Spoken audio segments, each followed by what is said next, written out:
Today we're looking at the fourth article of the Augsburg Confession, and that is concerning justification. So, justification is a really important word that if you haven't heard it already, you're hearing it now, and I kind of want to nail down a little bit of a definition for you, so that we can use this word going forward and we kind of have a common understanding of what it means. So at its core, justification is, how are we made right before God?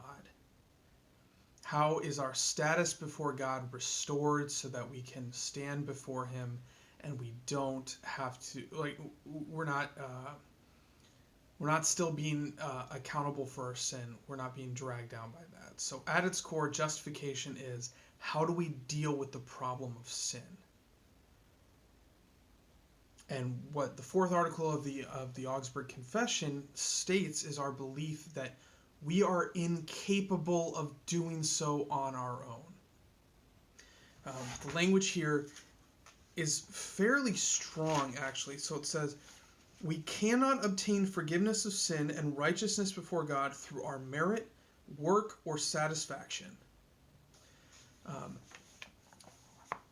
Instead, our justification before God, our righteousness before God, comes entirely through the work of Jesus Christ, through His suffering, through His death, through His accepting of punishment on our behalf.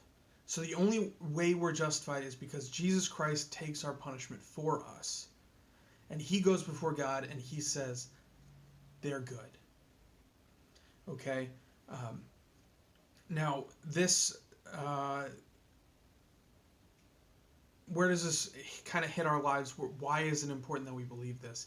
And kind of what's out there that's against it. First of all, we want to earn, we want to take credit for some part of it, right?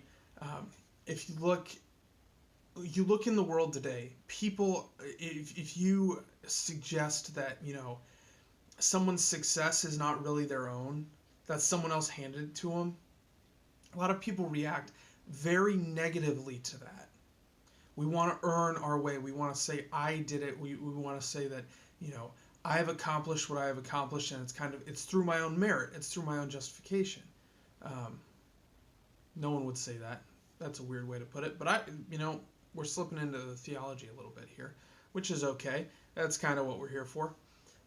Back on point. Where this comes into our faith is there are a lot of teachings out there that kind of sneak works back into our justification. And this is a hallmark of Lutheran theology. Justification by faith, not by works. So our belief is there is absolutely nothing we contribute to our salvation. But there are teachings out there of some might say, well, Jesus takes care of the original sin, but once you come to faith, you have to live a good life from then on out. So you kind of, Jesus gets you most of the way, but then you have to get yourself the rest of the way. And we're like, nope, Jesus gets you all the way.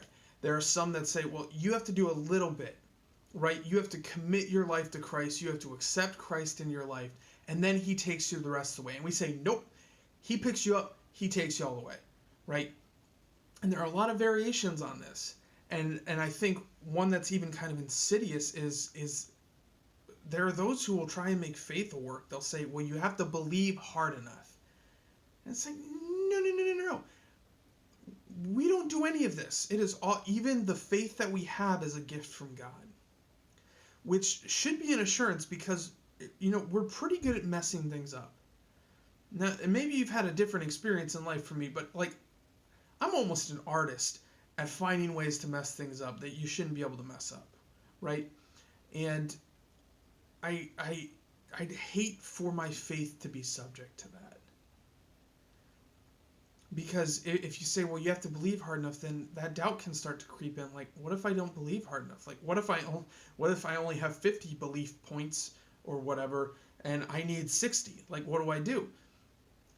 But what we believe here, what this says here is Jesus Christ takes care of it for you. And He's going to work that faith in your heart so that you have that salvation. And it's 100% on Him. So if you have any question as to your salvation, we look to Christ and we say, He did it all for us.